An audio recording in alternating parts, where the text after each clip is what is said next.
of two girls, 8 and 10. My youngest daughter is transgender.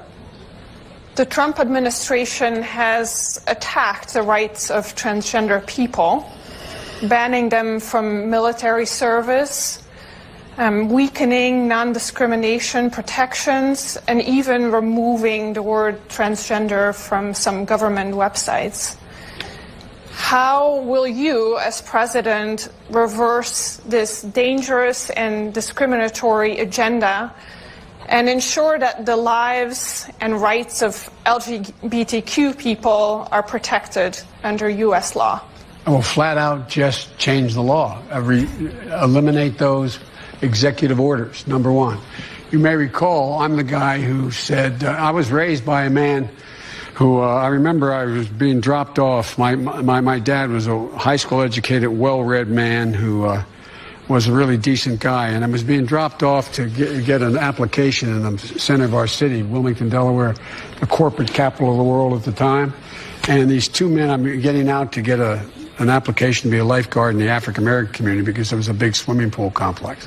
And these two men, well-dressed, leaned up and hugged one another and kissed one another. I'm getting out of the car at the light, and I turned to my dad. My dad looked at me and said, Joey, it's simple. They love each other. The idea that an 8-year-old child or a 10-year-old child decides, I decided I want to be transgender. That's what I think I'd like to be. It'll make my life a lot easier. There should be zero discrimination. And what's happening is too many transgender women of color are being murdered. They're being murdered.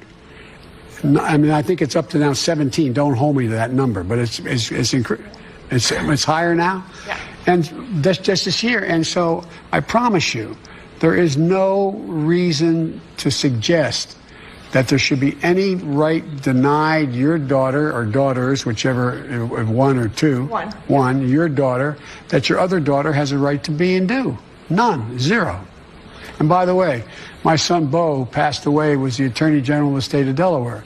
He was the guy who got the first transgender law passed in the state of Delaware, and because of a young man who became a woman who worked for him in the Attorney General's office.